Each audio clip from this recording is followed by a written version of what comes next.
Então, integrar a saúde da pessoa idosa e dos portadores de doenças crônicas, melhoria das condições de saúde dos idosos e portadores de doenças crônicas.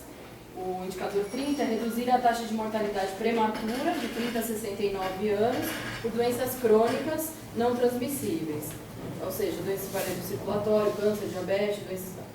a gente teve um resultado de 391 em 2014, a meta era 380 e a gente reduziu para 361. Também é interessante a gente ressaltar que o trabalho foi... Também está... A gente ainda é acima da meta da pactuação regional e estadual, porque a nossa população idosa é muito maior do que a população idosa dos outros municípios. São Caetano tem um índice eles chamam de índice...